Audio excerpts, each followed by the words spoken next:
"Dad's not dead. He's under the floor," the little girl whispered. Police immediately started digging. Before we dive into this chilling story, please let us know which part of the world you're listening from, or country, and if you enjoy content like this, be sure to hit that subscribe button. Everything changed during a custody hearing. Because of a single whisper, a 6-year-old girl lightly tugged on a police officer's sleeve and quietly said, "Daddy isn't dead. He's under the floor." The room fell silent. Her father had been missing nearly a year, declared dead, but her words, so calm and confident, froze the courtroom. The judge stopped mid-sentence. Tension filled the air. Just hours later, investigators were digging up a home's living room floor, all because of a child's startling claim. What they found next shocked an entire nation. Sometimes children notice truths that adults simply ignore. Please do keep watching to the end. Since her father's disappearance, little Lila had spoken very little. Her mother claimed he had abandoned them, just left with no explanation. But something never sat right. Lila often sat quietly, staring at the floor like she could see through it. When no one was around, she'd whisper or draw eerie pictures of their home with strange shadows underneath the flooring. Her grandparents asked her about the drawings, but she stayed silent. Until that day in court, her mother was seeking full custody and pushing to officially close the missing persons case. But when the judge asked if there was anything more to add, Lila spoke up. "Daddy's not gone," she said.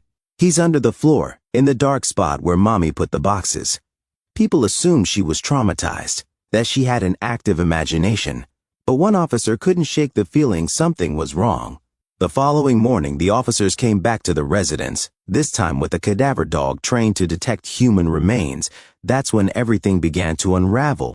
The dog let out a sharp bark, then another. With focused intent, it began circling a very specific patch of the living room floor. It pawed at it briefly, sniffed again, and then sat down, its trained signal for detection. The officers froze. They looked at one another, eyebrows raised, tension thick in the air. This wasn't a random alert. Something was definitely beneath their feet. The mother rolled her eyes. "That's absurd," she said. "We've lived here forever. There's nothing under there except insulation and dirt." But when asked to temporarily vacate the house for safety, her mood shifted. Anger, then visible anxiety. They brought in ground-penetrating radar equipment, a high-tech tool often used to detect underground anomalies that aren't visible to the eye. The officers scanned the living room floor, their eyes glued to the live imaging feed. As the radar swept back and forth, something strange began to take shape beneath the surface. It wasn't just a glitch or a vague shape, it was a precise outline that looked hauntingly like a person in a curled position. The officers stared at the monitor in silence. The scan left little room for doubt. By midday, based on the radar evidence and the growing suspicion, a judge quickly signed a warrant authorizing full excavation of the area. Neighbors gathered behind yellow caution tape as the digging began. First went the tiles, then the concrete dust, then a plastic tarp. Meanwhile, Lila was at her grandmother's home, eating cereal and watching cartoons, unaware of what was happening down the street. Then came the discovery. Human remains. A body, partially wrapped in decaying plastic, buried beneath layers of dirt and concrete. What made everyone freeze, though, was the work badge still clipped to the shirt. The same badge from the local electric company that Lila's father wore every day before he vanished. It was unmistakable. It was Lila's father. His body had been there the entire time, just feet below where they all once stood. The discovery was more than tragic. It was deeply haunting, turning a quiet living room into the center of a horrific revelation. An autopsy later verified that the cause of death was blunt force trauma to the skull, suggesting a violent blow inflicted with significant force. Forensic analysis also revealed that the body had been hastily concealed not long after the fatal injury. The estimated time of death was placed around 11 months prior, aligning almost exactly with the date Lila's father had first been reported missing. This wasn't some tragic accident. It was a deliberate act, a cold, calculated murder meant to stay buried forever. The mother was taken into custody later that same day after being intercepted at a bus terminal where she was attempting to escape across state lines using forged identification papers and a fake name. She was carrying hastily packed bags, a burner phone, and a large amount of cash, signs she had been planning this exit for some time. Despite hours of questioning, she never offered a confession, never admitted to anything, but the trail of evidence against her was overwhelming and impossible to refute. Blood beneath the subfloor told part of the horrifying story. A missing hammer, believed to be the murder weapon, was never recovered. And then there were Lila's haunting drawings, crude yet emotionally rich pictures that depicted red marks, stick figures beneath the house, and shadows that adults had ignored for far too long. She had spoken her truth, the only way her young mind could manage, through pictures, whispers, and silences that should have raised alarms much earlier. Yet no one had believed her. Not until it was almost too late.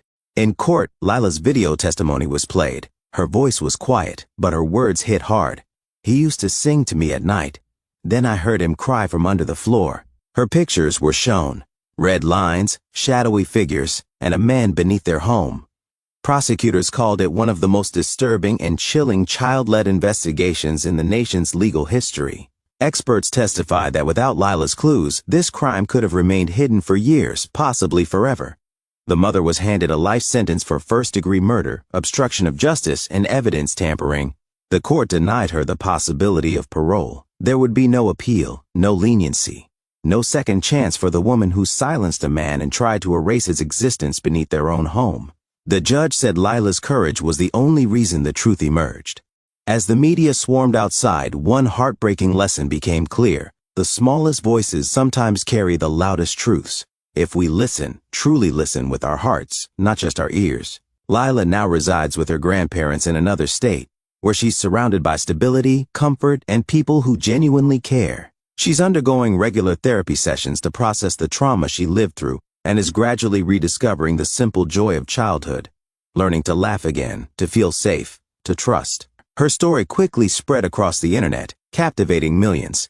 But beyond the headlines and media coverage, it sparked something deeper, a critical shift in how the world perceives and values the words of children. It became a reminder that no voice is too small when truth is being spoken.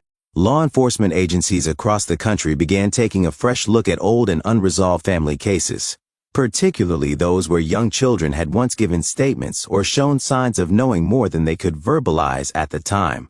Counselors and child psychologists now reference Lila's experience in workshops and training sessions, using it as a powerful example of how crucial it is to truly hear children without rushing to dismiss their words as fantasy or confusion. She was only a little girl, but within her small frame lived a courage far greater than most could imagine. Her quiet determination shattered a wall of silence and exposed a dark secret buried in concrete and lies. Because the truth doesn't always come crashing through doors or shouting in courtrooms. More often, it tiptoes in, clothed in whispers and innocence. Sometimes, it doesn't scream. Sometimes, it whispers. From under the floorboards, and never forget, listen to children. They know more than we realize. We often dismiss little children for their statements, and what would you have done if you were in that courtroom? Would you have believed Lila's quiet words? Please let us know in the comments below.